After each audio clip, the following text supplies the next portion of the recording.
Мамлекет тараптан бизди мындай өгөй баладай карашат. Ачкандан кийин толтура организация текшергени келди. Азыр биз банкрот болуп атабыз, эч ким кабар алганы келбейт. 60-70% производство азырынча жабылып атат. Бел иштеп баштайбыз. Ал наоборот жакшы, если бел иштесекчи. Тегүү фабрикалары жабылып кетүү коркунучунда турат. Мындай чоочулоо менен биздин редакцияга бир нече тигүү цехтеринин негиздөөчүлөрү кайрылышты. Учурда фабрикаларда иш жүрбөй, буйртмачылардан кескин түрдө кол жууп калышкан. Цехтер миллиондогон чыгымга учурап, жумушчулар кыйынчылыкка туш болууда. Ага чек арадагы көйгөйлүү жагдайлар себеп. 2 айдан бери жөнөткөн товарлар дарегине жетпей, же тескерисинче Кыргызстанга кирбей жатат. Бул 2 ай мөөнөт аз убакыт болуп сезилгени менен мындай кыска убакытта фабрикалар банкроттукка жетет. Анткени өндүрүш тармагы тынымсыз иштеп турушу зарыл деп белгилешет. Таможнядан өтпөй туруп калды. Ошонун негизинен азыркы күнгө чейин уже заказчиктерибиз келбей калды, селлерлер. Өзүбүздүн да селлер болуш дейт элек. Биздин товарлар да кетпей калды. Азыр бардык цехтер, менин билишимче, уже 60% цехтер уже жабылды Кыргызстандагы. Кичик жана чоң ишкерлер жабылып атат. Эми мен өзүмдү кичик же чоң деп айтканды, каягына кошконду билбейм. Биз өзүбүз 200 киши, 200 жумуш орун иштетебиз. Жарымы чет элден келген жумушчулар, жарымы өзүбүздүн Кыргызстандын ишкерлери. Азыр биз почти жабылдык. Себеби бизге уже заказ жок, товарлар кетпей калды. Жумушчулар эмне болду? Жумушчулардын көйгөйү азыр үйлөрүндө отурат, күнүгө чалып атышат. Кандай кылабыз, эмне кылабыз? Биринчи башка жакка барып иштеп тургула, биздин заказдар токтоп калды десек, макул деп кетишкен. Азыркы күндө бардык жерде жумуш жок.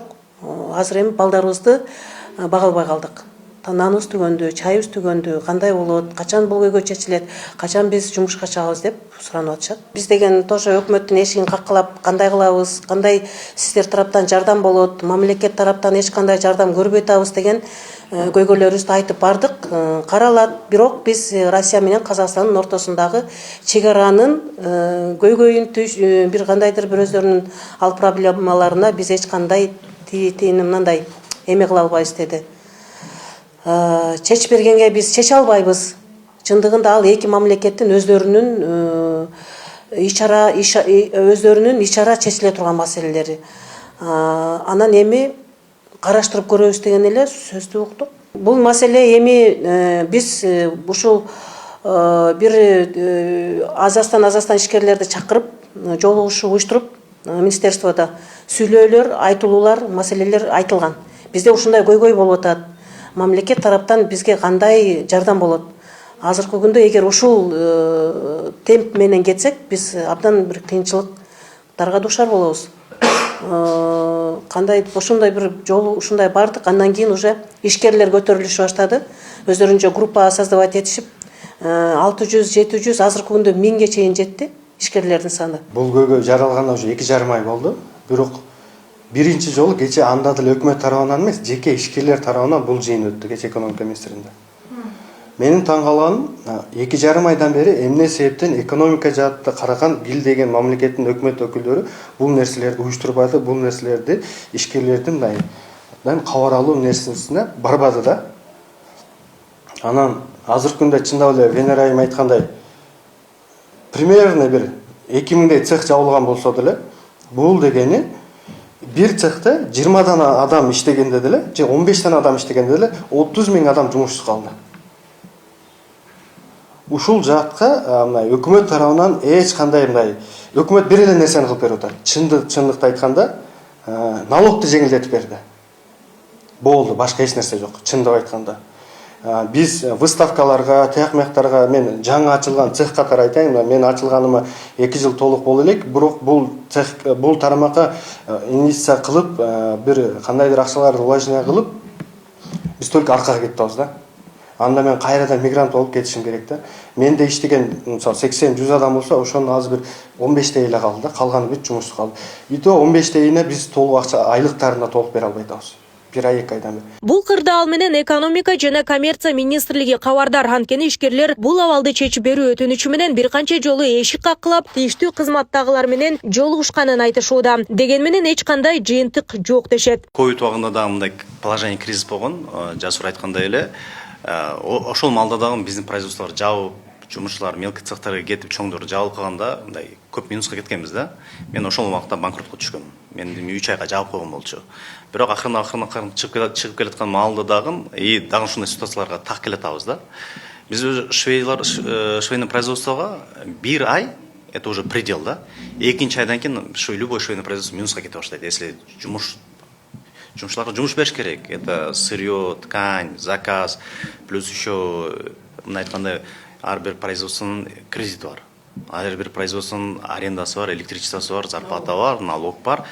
Налог дегенде биз азыр акыркы биздин урматтуу президентибиз келгенден бери 0,25тен болгон үчүн ал жактан көп деле сезилбейт да. Ага чейин ушундай нагрузкалар бар болчу.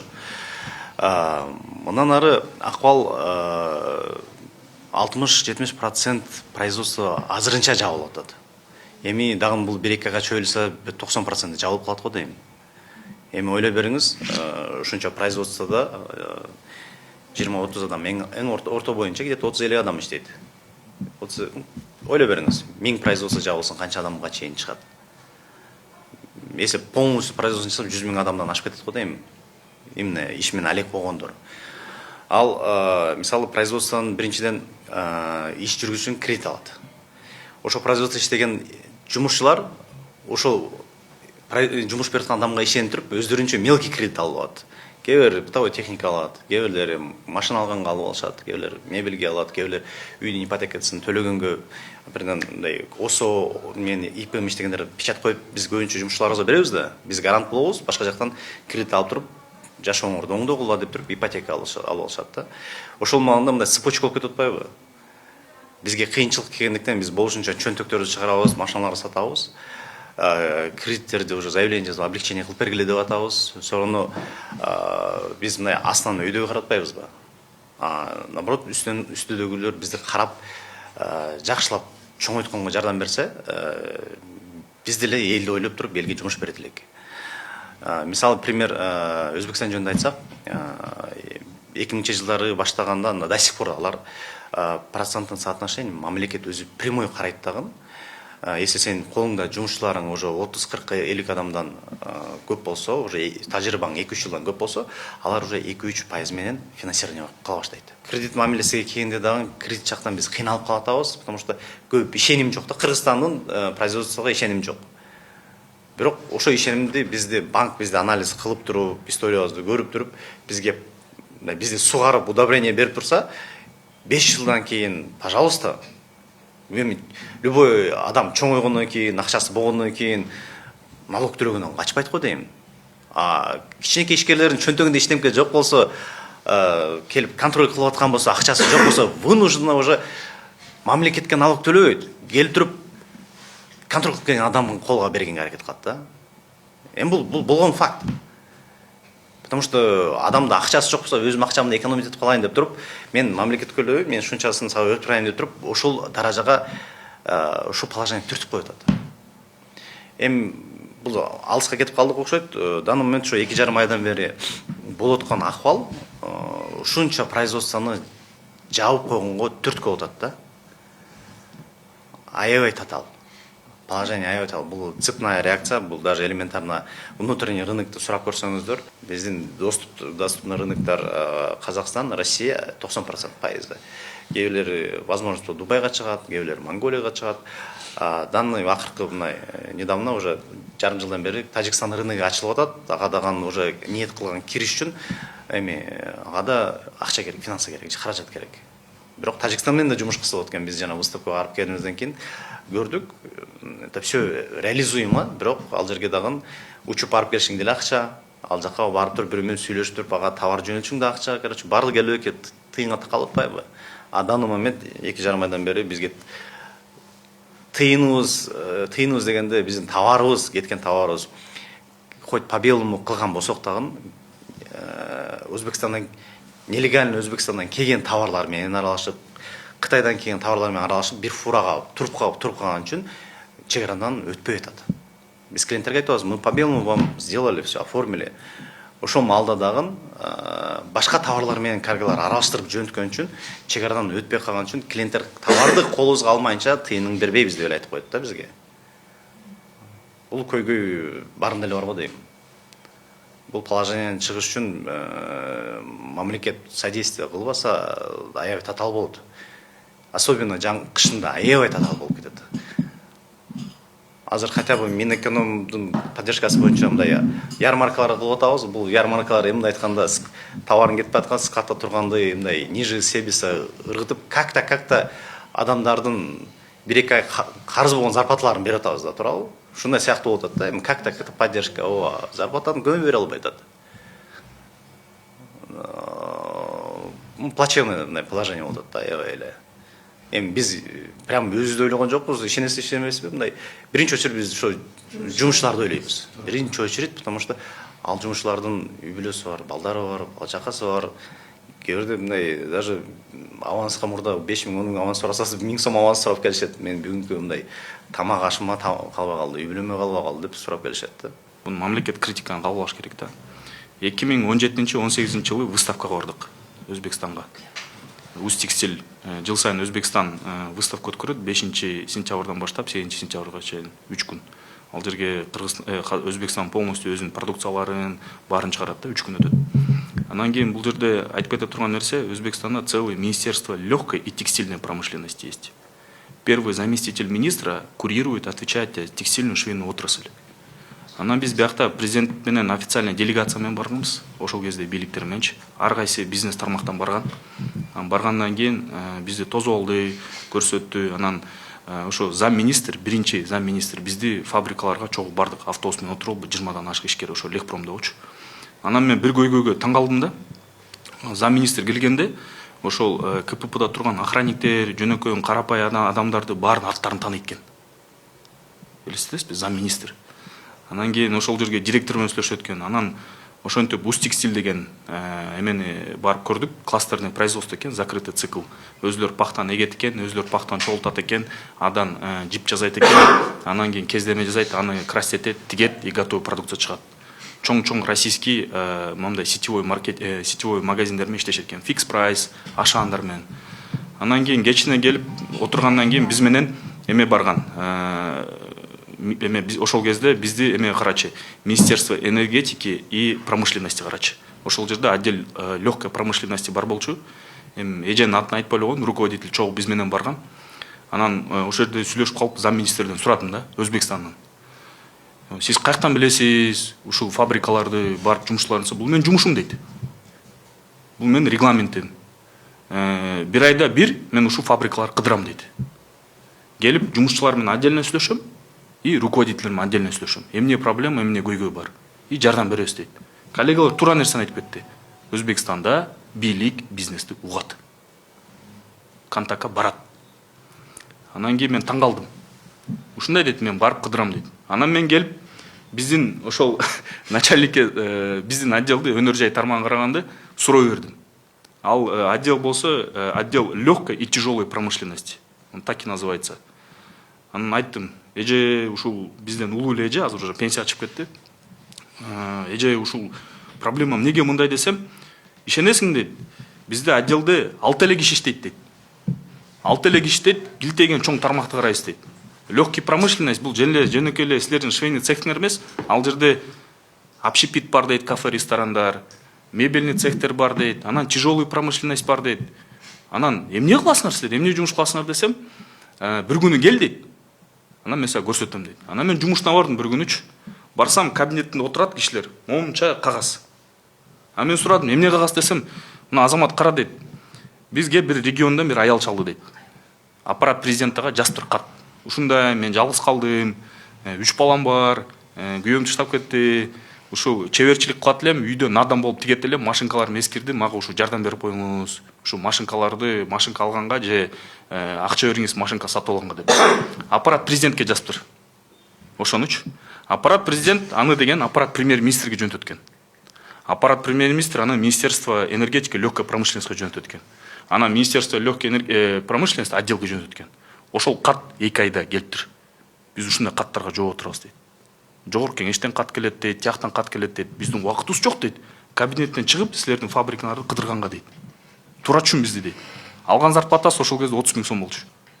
Анан это 2017 жыл болчу. Өткөндө жыйынды сиз суроо берип атасыз, мен сизге жооп берейин.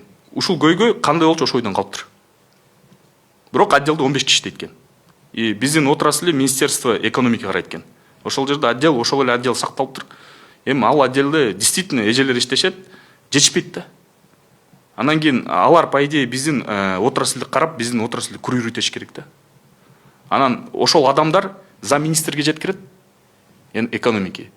Анан замминистр министрге жеткирет, анан ал вице-премьерге, анан ал премьер-министрге, президентке. Вы понимаете, насколько бюрократия? А бизге деген коллегалар айткандай түз керек, оперативно иштеш керек бул жердечи, азырчы. И бул проблема азыркы бийликтен бул көптөн бери келаткан нерсе да. Просто бизнес өзүнчө бир какой-то дүйнөдө жашап келген. Мамлекет Жасыл мырза айткандай 0,25 там налог менен жардам берген. А бизнес өзүнчө, мамлекет өзүнчө. Экономикада жакшы, эконом теорияда жакшы мисал бар да. Когда государство как ночной сторож, да? Это такой термин есть. Каролчу, да? Рынокка кийлигишпейт экономикагачы. Рынок саморегулирующая система. Биз ошондой өзүнүп келгенбиз да, өзүчө хаотично. И второй случай, когда государство, регулятор кирип, өзү контролдоп, как Өзбекстандай, жардам берип, кылып, контролдоп карайт да. Биздики, к сожалению, ошол ойдон калып кеткен да, кароолчу болчу, мамлекетчи. Когда жардам керек болгондо эле уже күйүп баратат, уже граница жабылды дегенде эле ойгонобуз. А если иш жүрөт, сен швейный отрасль, текстильный отрасль иштеп атасың, налогун төлөп атасың, болду. Эмне болуп атасың, кандай болуп атасың, заказың каяктан келип атат, эмне жардам керек, берсе берди, бербесе жок. Насчет границы. 15 сентябрда Россия официально, мындайча айтканда, серый ввозду токтотту. Границадан катуу текшере баштады. Мисалы, если границада условно там 20 киши десе, ошол эле пограничниктер, таможниктер текшерсе, и кирип бараткан фураны текшергендерге жетишти текшерүүдөн өткөтчү да. 10 раз увеличили штат. Они начали сильно проверять. Потому что бунун кесепети май айында Россиянын президентинде совещание болгондо, ошондо российский Минпромторг и представитель честного знака айтканда, что очень много контрафактного, контрабандного товара на рынке России.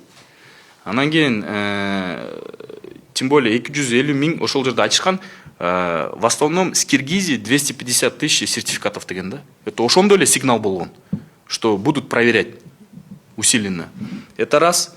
Экинчиси, бул жерде биздин, мисалы мен статистика боюнча айтып кетейин, допустим, одежда, кийим, кече. Ал жерде эркек кийими бар, аял кийими бар, кичинекей колдордун кийими бар. Где-то 60%-ын Вайлберсте соода кылат экенбиз да, ошол жакта сатылат экен. 14% Озондо экен, калган 24% это уже офлайн торговля, базарларда сатылат экен да. Бул жерде көп акча, көп оборот жүрөт да. Анан биздики в основном ушу биз тиккен кийимдин баары экспортко почти кетсе 90% баары Россияга кетет, российский рынок, и барып ошо маркетплейстерде сатылат да. Бизге маркетплейстер ВБ 2023 жылы мындайча айтканда официально айткан, что кыргызские предприниматели, юрлица, могут наравне с российскими юрлицами торговать. 2023 жылы өтө көп адам кирип иштеп баштады. Өтө көп адам кирди, иштеди. Анын арасында цехтерде болду, алып сатарлар да болду, көп болду да. Эми азыр ушунун баары мындайча айтканда токтоду. Көбү жабылып атат. Бизнесте, любой бизнесте сбыт, продажа. Сбыт болсо иш болот. Мына граница жабылды, өтүп атат. Өттүгөн жокмун, серый өтүп атат. Кече эле 50 рубльдан ташып аткан каргалар 250 болуп кетти. Логистикабыз почти 5 эсе кымбаттап кетти. Себестоимостько түштү. Биздики уже товарыбыз уже мындайча айтканда кымбат болуп кетти да. Ладно, жетсечи 1-2 айда жетет товар. Көп да жетет. Анан кийин ушу мамлекет ушул нерсени ушу 15 сентябрда болсо оперативно чечиш керек эле да. Анан качан мындай цехтер токтоп, кыйын болгондо эле чечпей, ушуну мындай оперативно чечиш керек эле да. Сразу чогулуп, мен оюмча, мисалы, биздин налоговый коллегалар айтканда, да, налог жагынан жардам берди. Рахмат, 0,25. Дүйнө жүзүндө бир дагы отраслде мындай жок. Чоң жардам берип атат. Бирок сбыт болбосо, граница жок болсо, анын налогунун эле кереги жок болуп калат экен да. Граница ачык болуп, соода болуп атса, товарлар өтүп атса, иште бермекпиз да. Анан кийин ушул жагынан мамлекет баарын чогултуп, өзүнүн организатору, биз мисалы үнүбүз жетпейт ВБга. Ал килтеген чоң российский компания. Кишилер кимдексиңер деп коет. Это на уровне государства. Это должны были вот ошол эле вице-премьер или башкалар чогулуп, ВБ кейджини тартып, Кыргызстанда менен ВБнын представительствосу бар. Или ошо мына азыр группа жазып атат, эртең чогулушу болот экен. Уже баары күйүп, мындай болуп аткандан кийин. Российский налоговыйдан чакырыш керек эле, отуруп какой-то бир механизм, путьту чечиш керек эле да. Кандай чечебиз, кандай кылабыз, ушундай ситуация болуп атат депчи. Анан биз жеке ишкерлер өзүбүз чыгып, ушу инициативаны көтөргөндөн кийин, анан кийин иш жүрүп атат да. Ишкерлерге колдоо көрсөтүү керек деп айтылганы менен иш жүзүндө андай эмес деп алар нааразы. Ишкерликти ирилештирүү же товар жүгүртүүнү кеңейтүү максатында эч кандай жеңилдетилген насыялар да каралган эмес дешет. Эгер болсо да документ иштери татаал система менен ишке ашарын билдиришүүдө. Мен лично соц тармактарга көптөн бери көтөрүп жүрөм. Өзбекстанды мисал кылып. Өзбекстанда пандемия учурунда аябай жакшы производствого жакшы көңүл болду да. Ошол эле негизде азыр дагы ошондой көңүл бурат.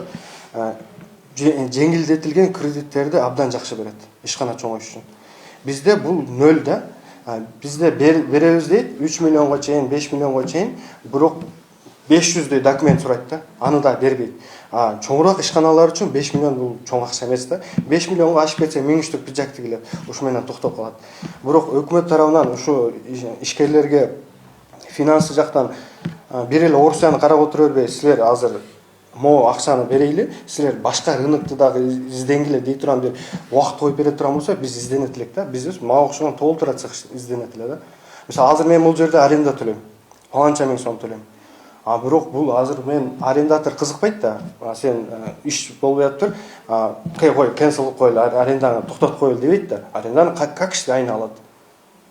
Бул жерде өкмөт таң калыштуусу эмне себептен эми ойгонуп атат да. Мен кечеге экономика министрлиги сайтка чыгарды. Сайтка чыгарсам, укмуш кылып жазыптыр да, реалдуу караганда. Бардык нерсени биз чечип берип атабыз, кылып берип атабыз деп. Эми мындай ачуучундукка келгенде биз кыйналып атабыз. Алар эч нерседен кабары жок. Алардын бир эле нерсеси азыр мисалы Өзбекстанда выставкаларга баратканда ишкерлерчи мамлекет толук кандуу камсыздап берет. Бардыгы бекер. Плюс bir клиент таап келе турган болсо, ошолорго 5% и анан 3%ке кредит берип туруп, аларды мотивационный бир эмне кылат да. Бизге алардын кереги жок да. Бизге хотя бы мондай ситуацияларда мамлекет, мен ойлойм да, мамлекет эски нерселерди ойлонуп отура бербей, мондай ситуацияларда гибкий болуш керекпи дейм да. Sıra чечим чыгарбаса, бизден өндүрүш тармагы чөгүп кетип атат да, канча миңдеген иш менен ишсиз калып атат да, банкрот болуп атат. Биз Кыргызстан өндүрүш Кыргызстанда примерно 700 миң миллионго чейин адам тигүү тармагында иштейт экен, жөнөкөй элдер. Ушулардын азыр биз ушун теп менен кете турган болсок, анда бардыгы жумушсуз калат. Бул аябай чоң көйгөй. Ушул нерсени неге өкмөт серьезно толук кандуу көзөмөлгө албай атат да? Бардыгын эле үстүртөн эле карап коюп атат. Кечеги жыйында да мен нааразымын. Кечеги жыйын болду. Жыйын болгондо бир эле нерсени кылып беребиз деп атат да. Азыр менин бул сүйлөгөндөрдүн бардыгы жаман көрсө керек. Биз сиздерге семинар өткөрүп беребиз деп. Мен буга каршымын да. Семинар көйгөй эмес да. Аны ар ким изилденсе эле, ар бир ишкер өзү изилдениш керек дейм да. Изилденсе тапса болот. Көйгөй тик чек арада жатат. Көйгөй жабылып аткан цехтерде жатат. Ушул цехтерди өлүп калбаш үчүн эмне кылыш керек дальнейшее? Вот ошол нерсени алдыга жылдырып бериш керек да. Ал эми соңку кризиске Орусиянын тийиштүү органдары көзөмөлдү күчөткөнү себеп болгонун экономика жана коммерция министрлиги түшүндүрүүдө. Маалым болгондой, Орусия Казакстан аркылуу өткөн жүктү текшерүүнү күчөтүп, кыргызстандык ишкерлердин товарлары чек арада кармалып турат. Учурда бул көйгөйдү чечүү максатында тийиштүү тараптар менен кеңешме жыйындар өтүп жатканын кабарлашты. Бул эмне себептен бүгүнкү күндө алар өздөрүнө чечишти. Биз ушул посттаможенный контролдун негизинде жанакындай ЕЭПке кирген товарларын мисалы документсиз болсо, же болсо растаможка болбогон документтерде алар ошол жактан кайра эле НДСти же болсо нарк кошулган салыкты өзүнүн Россия Федерациясынын бюджетине толуктаганга ушундай иш чараларды уюштуруп башташты. Бул бир. Экинчиден, Буга чейин биздин ошо жеңил өнөр жай кийим тигүү тармакта иштеген ишкерлер алар негизи ошо Wildberries деген негизги мындай маркетплейске көп көлөмдө продукцияны алып барышкан, бирок азыркы учурда эгер мурда ушул буга чейин бир мындай талап болгон жок да, именно грузополучатель тиги Россия Федерациясына уведомление бериш керек, биз ушундай грузду кабыл алабыз депчи. Бүгүнкү Wildberries ушундай грузополучатель биз боло албайбыз деген ситуация туш келдик. Ошонун негизинен биздин Кыргызстан экспорт кылган селлерлер, ушу Wildberries'ти саткан компаниялар, алар ушул жүктөрүн Россияга жөнөтө албай жатышат. Бул бир. Экинчиден, сиз өзүңүз билгендей, бизде мындай ири кийим тигүү ишканалар аз. Ошондуктан биздин жүктөрүбүз консолидационный жүктөр болот. Консолидация болгондо мисалы бир машинеде 20 же болбосо 30 компаниянын ишкананын продукциясы болушу мүмкүн. Ошонун негизинде кээерки ушул жүк ташуучулар алар мындай убада бербейт да, ушул ар бир ушул ишкананын жүктөрү таза депчи, документтери.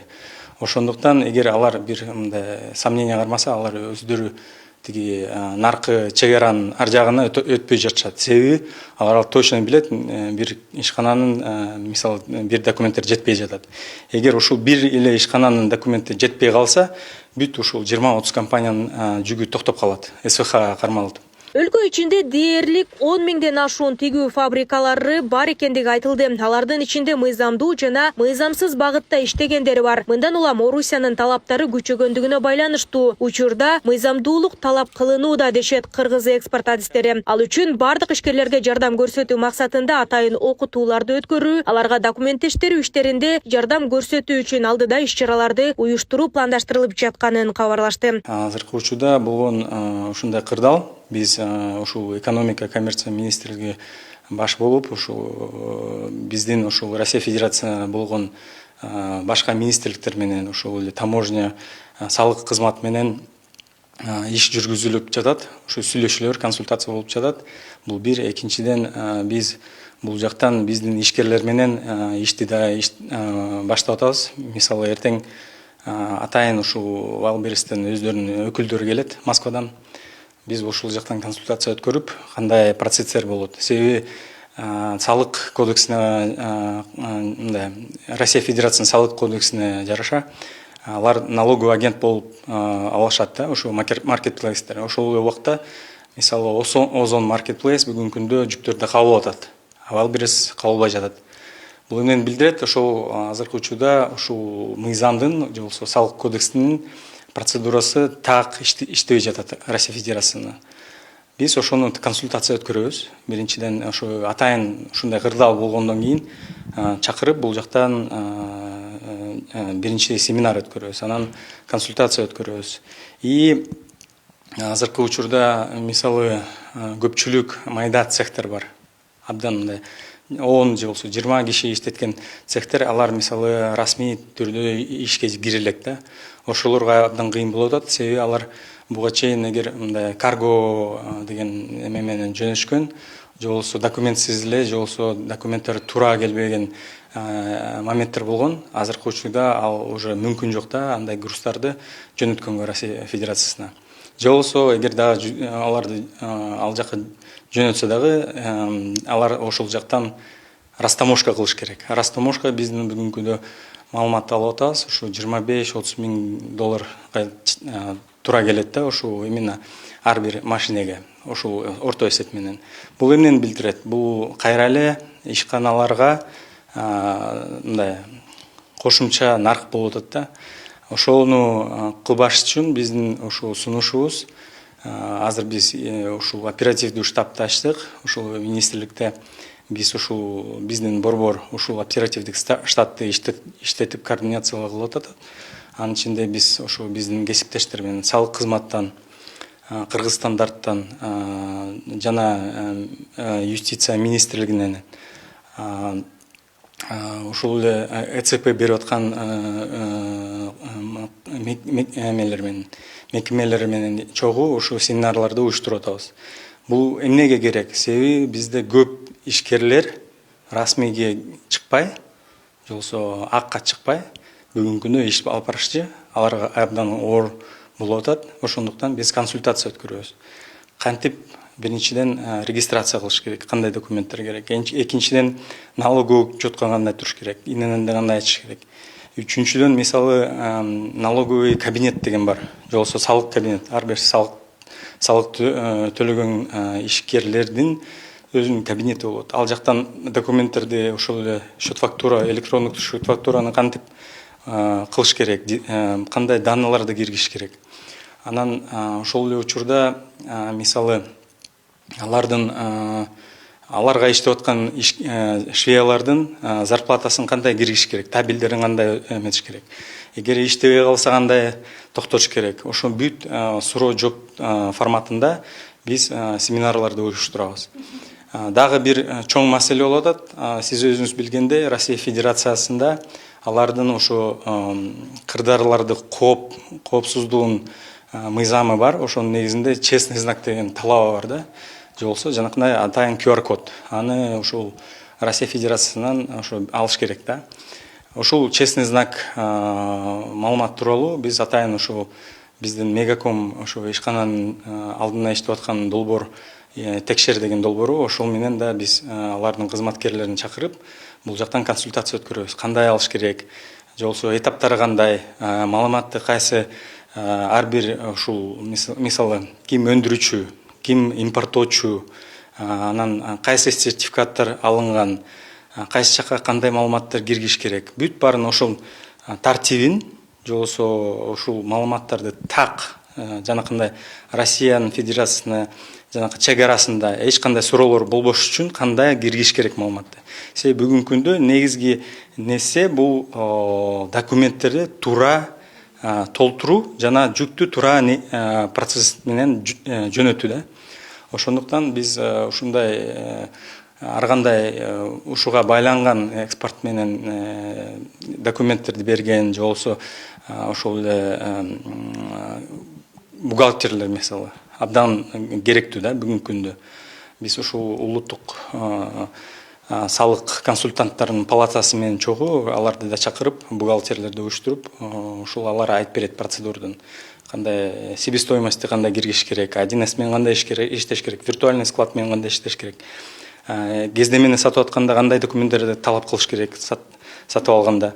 Ушул бүт процесстин баарын окутуу азыр иштерди баштап атабыз. Ошо 1,5-2 айдын ичинде ушундай активдүү мындай атайын компания уюштуруп, оперативдин штабтын негизинде ишти алып барабыз буюрса. Негизи азыркындай жыйындар абдан көп болуп атат да. Бирок натыйжа жок эсе да. Биз деле тигүү тармагындагылар да чыгып атып, урматтуу президентибизге, урматтуу генералыбызга айтышыбыз керекпи? Бизди сөзүбүздү угуп коюңузчу деп. Себеби биздин аркабызда миңдеген ишкерлер турат да. Аркасында миңдеген ишкерлердин аркасында канчалаган адамдар жумуш менен камсыздалып атат. Бул нерсени тез аранын ичинде чечпесе, бул аябай жаман туңгуякка алып келет.